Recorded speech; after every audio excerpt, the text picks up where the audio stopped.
Welcome, everybody, to Hooked on Sports. Today is Saturday, February 14th, 2026, Valentine's Day. My name is John Flynn, and thank you so very much for listening to the podcast once again. So, we have a lot to get into across the different sports today. So, if you're tired of all the NFL conversation we've had the last 5 months, I can tell you that this is the first NFL free podcast in a while, because we have things to get into with the NBA. We'll get into big stories going on at the Olympic Winter Games in Milan and Cortina d'Ampezzo. I'll get into a good roundup on college hoops, and then then start with and then a Hamate epidemic that's been going across Major League Baseball in the last few days. So we're gonna start with the NBA, and I think for the NBA, I think no, I think the big story, obviously, that's clouding the All-Star festivities in Inglewood, California this weekend. Is the tanking problem that we're seeing across the NBA, and there are several teams it's clear that are blatantly tanking. Like earlier this week, the Utah Jazz purposely sat out a couple of their big notable quality players like Markin and Jeremy Jackson in the fourth quarter. So because the organization has made a commitment to purposefully tank for the NBA draft lottery and with all that stuff. So, but it hasn't been just the Utah Jazz that you have. So you have this nonsense going on with the Washington Wizards, with the Indiana Pacers, among other teams. The Sacramento Kings are a team that is blatantly tanking as of now, and there are a few other teams that are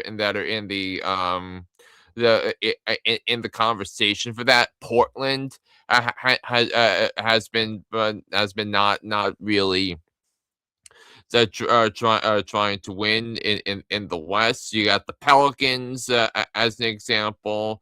So you have the Dallas Mavericks in Cooper Flagg's rookie year. So they've lost 9 consecutive games and are not going are unlikely to make the play in this year. In the Western Conference. So you had that. You have Milwaukee, which had been tanking because with the Giannis Antetokounmpo situation, and Milwaukee ultimately keeping Giannis through the deadline, which I think was the right thing to do, because I think some of the return packages that I've been seeing for Milwaukee have been rather underwhelming. But yeah, this is a serious problem going on in the NBA, and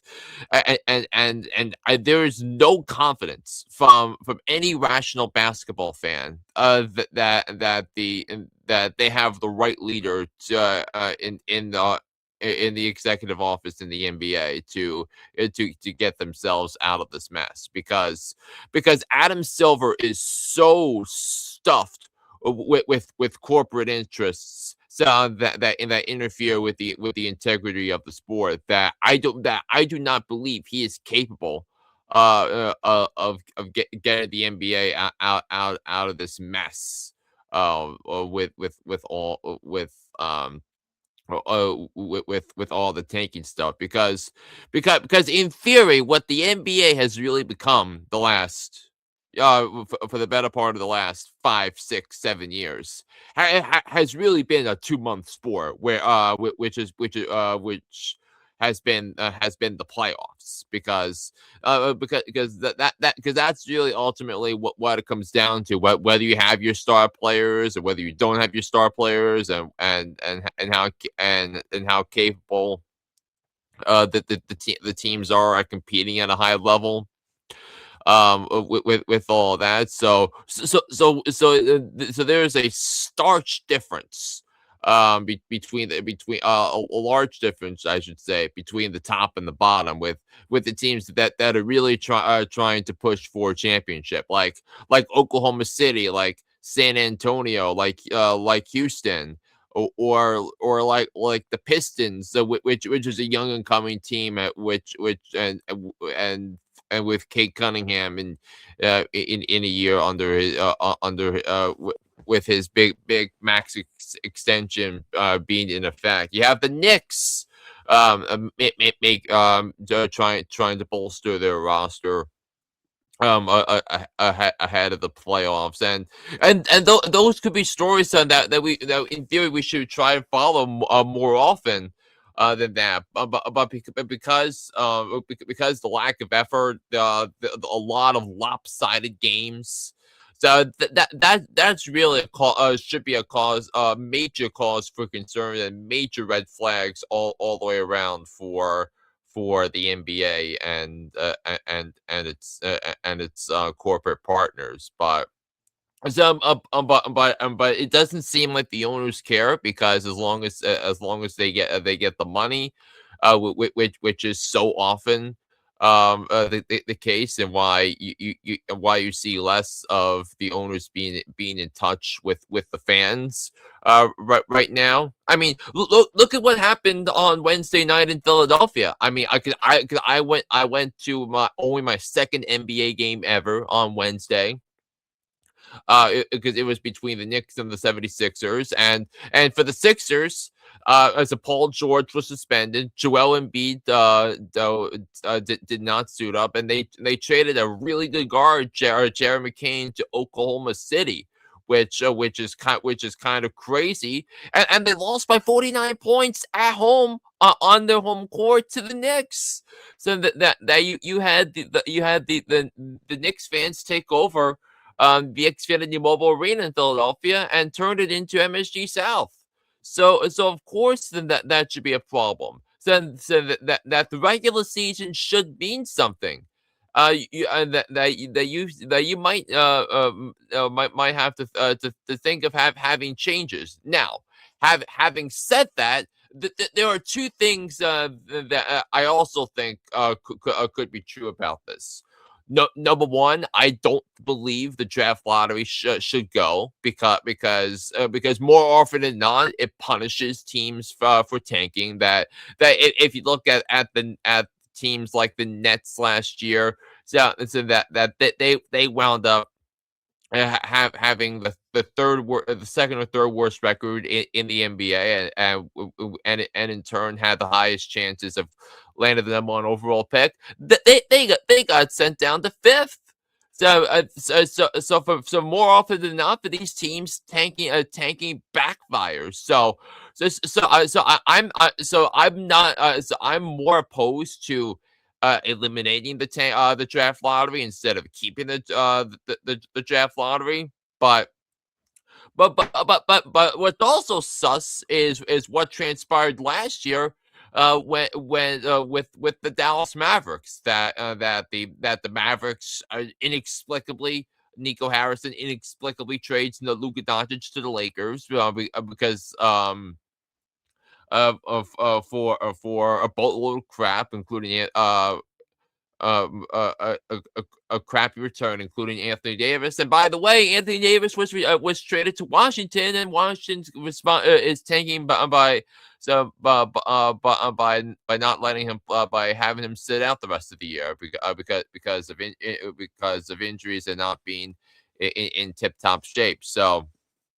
Yes, then Dallas, which entered the draft lottery last year with the 11th best odds to win the draft lottery, they won the draft lottery. And that meant that they had the rights to draft Cooper Flagg, who I think is who has shown to be a tremendous player, and I think he's settling in fine with with the style of the NBA. But so, everything seems connected to brand deals, which is kind of ruining the integrity and and the prestige and the serious nature of the regular season. So of course, you have to think of it that way, but it's but it seemed all connected, because of the special interests that Nico Harrison had, and his connections to and his connections to the brands of him and Luca, because the Lakers are much more renowned international brands. So it's like jersey sales of the NBA, with Doncic going to the Lakers, and all of that. But with that, there might, however, be one caveat to the opposition for tanking. And that is this upcoming draft class. And so you got AJ Ebenyatta of BYU. You have Darren Peterson of Kansas. So it's been a bit. We'll see what recent events with Peterson and him not playing against Arizona. And by the way, they won against the number one team in the country without him. So that's interesting. But then you also have someone like Cameron Boozer from Duke. You have so you ultimately have a lot of freshmen in basketball this year, in college hoops this year. So that had the chance to be some really good players and star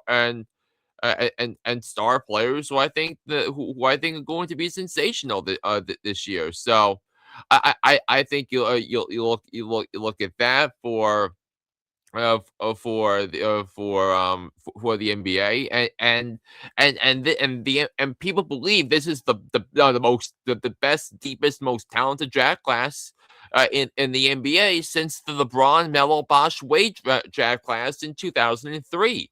So that might be the reason why it could peak, the tanking could peak this year, and then hopefully we can see some real change in the NBA on that regard. So that's obviously gonna be a huge topic for conversation here.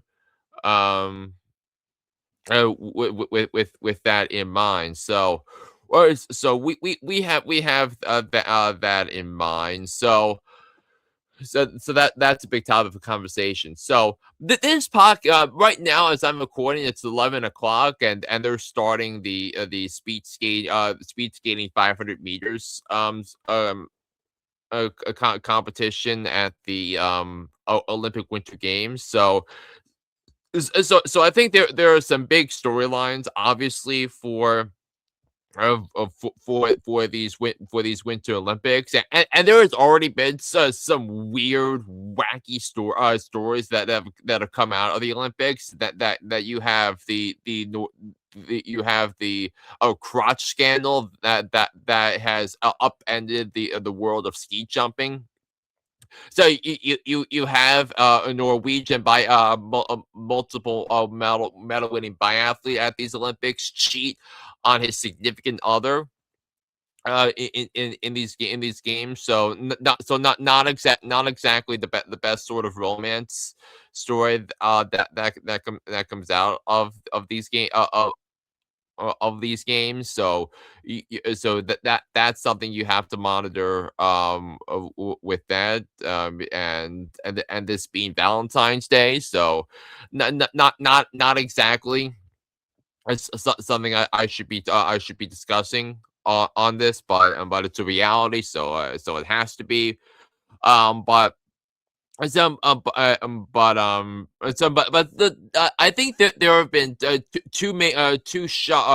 big things that I think are worth talking about, and that is American figure skater Ilia Malinen's shocking loss in the men's figure skating competition over the last couple of days, and really, really an underlying story of a geopolitical battle between the United States and China, as that is connected to these games. So, well, let's start with Ilya Malinen's of the defeat in the figure skating competition. Well, last let's see, yesterday, because Ilia Malinin was expected to was the favorite to win the gold medal at the men's figure skating competition, and Ilia Malinin entered the final day of competition in first place in the free in the pro in the event. He cruised and dominated the short program, but then he wound up having a shocking turn of events, mistake after mistake after mistake in the free skate, where he wound up finishing in eighth place overall and 15th in the free skate program. So this kind of gives you kind of a glimpse of the brightest lights in the world, because there seems to be a difference, right, between international competition like world championships and all that, and then the Olympic Games, where a lot more eyeballs are on you, and the pressures on you, and the prestige of the Olympic rings, so all around you. Wanting to have the best notoriety with that, because look, Ilya Malinin was on the fast track to being a superstar in America, and would have a year to remember. If he had won the Olympic gold medal, he would have been a shoo-in to be on Dancing with the Stars. Yeah, he would have gotten so many brand deals, with that, but the pressure of the moment, and his inability to conquer it, torpedoed him, and he's not even and blew a lot of different things because of it. So of course that's a recipe for disaster there, and this is not the first time that this has happened to American athletes. We just saw it in the team combined event, in alpine skiing, where Michaela Schifrin has messed up at the end, and where she would have won an Olympic gold medal in the in the women's team combined event, um where she definitely would have been able to win after after how her teammate dominated the downhill event, as part of the women's team combined. Let me just see here for that. Because I'm currently blanking on the name of her teammate of this, but it's yeah, but Breezy Johnson, who had won who had won an Olympic gold medal in the women's downhill event, and she wound up getting proposed to by her boyfriend after winning an Olympic gold medal. So since everything was right for Breezy Johnson to win another Olympic gold medal, and Michaela Schifrin torpedo blew that with how she messed up. And then if you remember in the Tokyo Olympics, the Simone Biles situation, and how that transpired. So there definitely is more of a focus on mental health more than anything else, and this is and Ilia Malinin's loss is the latest example of that, and give credit to the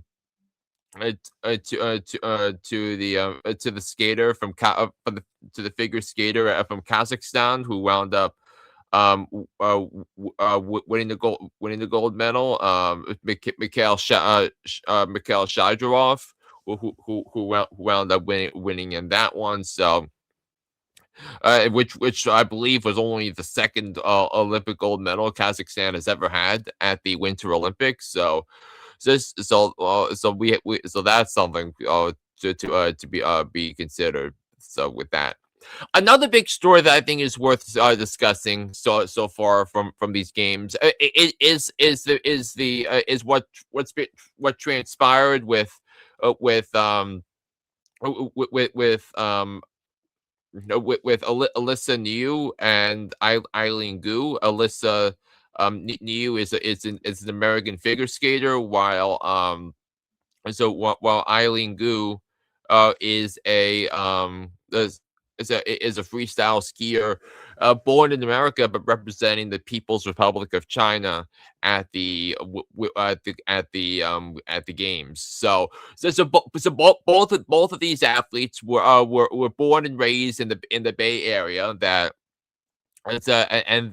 all their training and all their schooling took place around there, but there has been some commentary back and forth with this because with the comments made and all the interests that have transpired with Niu and it's Alyssa I should say Alyssa Niu and Eileen Gu. But I think the actions of the Chinese government I think have to be noted here with this because Eileen Gu who won three medals at the Beijing Winter Olympics in 2022, including two gold medals. um it's- so with with that and and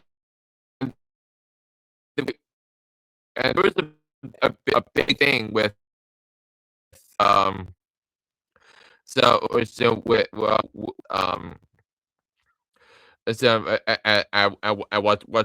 what's been transpiring there, but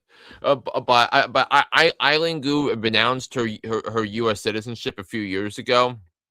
And then became a star in China and has gotten so much money in terms of brand deals but Eileen Gu wouldn't dare to criticize the Chinese government. Only to criticize the American government because of the consequences of doing both. But you have that as well. So whereas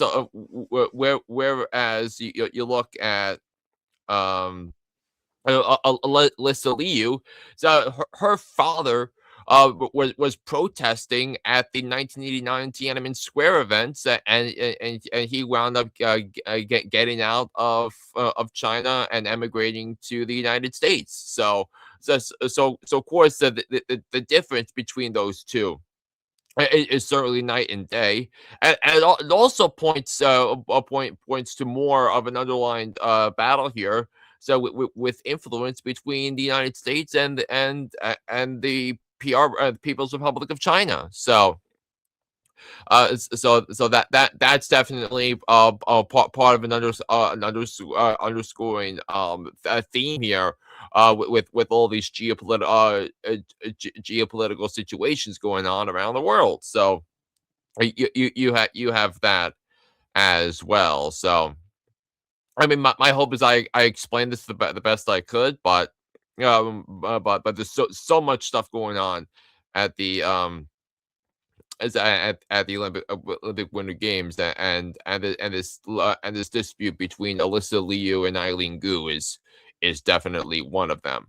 Now, other things to note, I think I mean the curling has been great as well. The U.S. women are doing pretty actually doing pretty good. The U.S. men have been a little inconsistent. As like the women, by the way, defeated Canada for the first time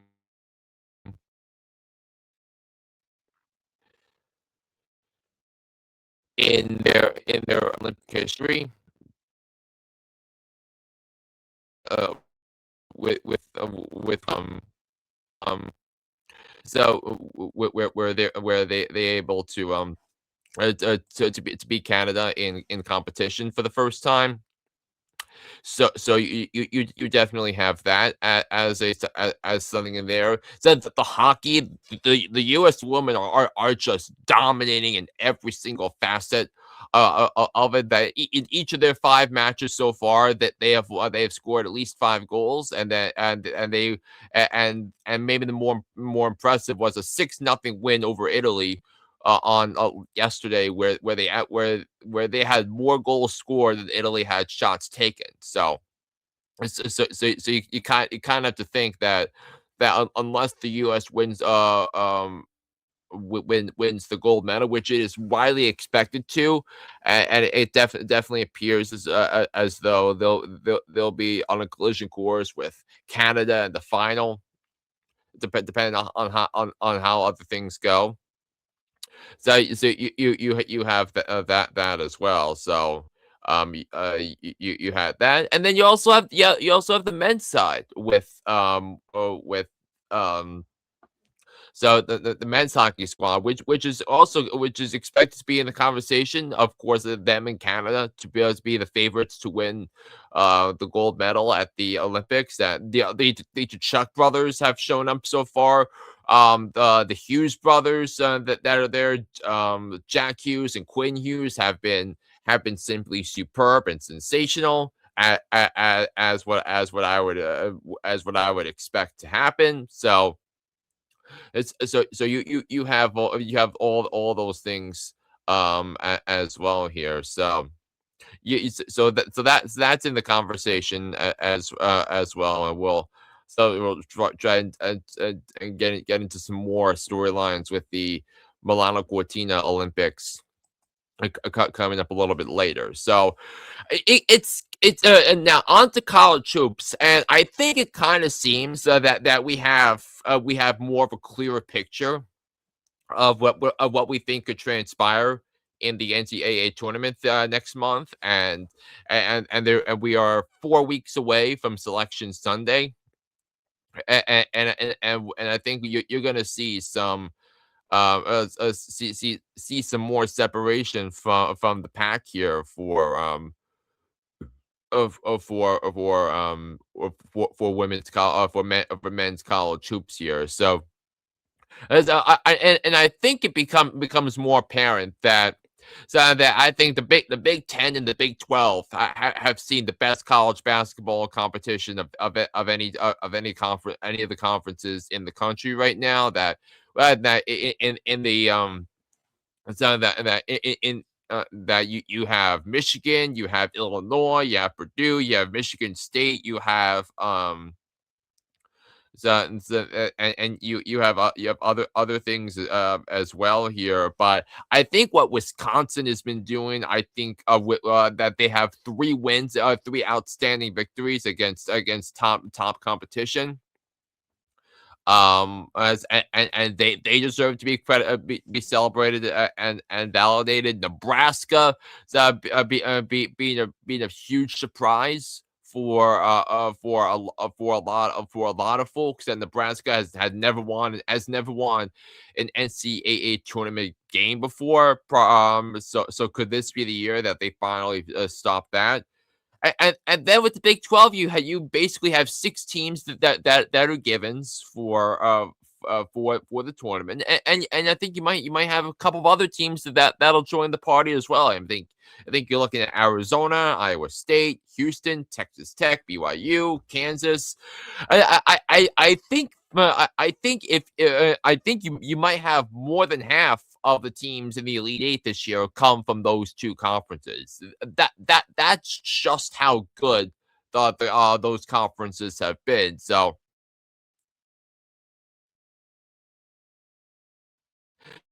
I think elsewhere you um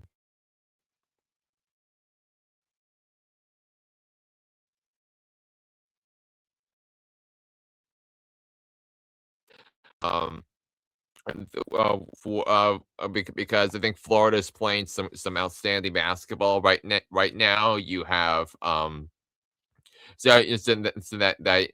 I think Duke has a real case as well. Maybe North Carolina as well. The way they've been playing, but again, Carolina just lost their star player Caleb Wilson to a hand injury, so we'll see how that impacts their chances to make the NCAA tournament.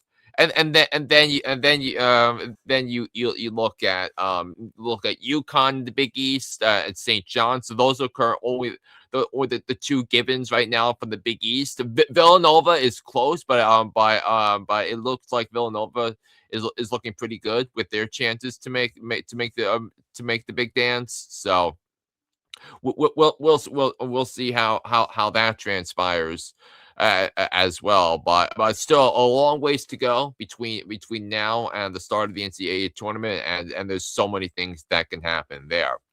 And pitchers and catchers have reported all for all 30 teams. So spring training is underway across all of Major League Baseball. So it started a little earlier this year because of the World Baseball Classic that'll begin in 3 weeks from now. And I think you and the big and one of the big stories in baseball right now is the Hamate issue that's already put stars like Francisco Lindor of the Mets, Corbin Carroll of the Arizona Diamondbacks, and Jackson Holliday of the Baltimore Orioles on the sidelines for the time being. And look, you might want to look at some approaches to how you're holding the bats, because I think that's really where things are going there in terms of a batting approach. And for Lindor, a guy who's hit 30 home runs in each of the last 3 years, that his power is that important to the Mets as they're trying to bounce back from a very disappointing 2025 campaign where they did not even make the playoffs in an expanded format a year ago. So as of course the Mets have made a lot of moves to try and counter that and make that happen here. That's something to be looked at. So I think there's a lot of things obviously to look at for the scope of things in these of events here. So I think you look at the at the Corbin Carroll injury as something noted, because Corbin Carroll is not going to play in the World Baseball Classic, and then Jackson Holliday, an up and coming stud second baseman for Baltimore, and he might not be able to go for opening day. So it's a lot to try and see what transpires here for all these teams, as spring training is has just started across Major League Baseball. So With that, that's going to do it for this edition of Hooked on Sports. Thank you so very much for listening in to the podcast. Until next time, this is John Flynn saying so long, and I'll be back here on the podcast next week. Take care, everybody, and so long.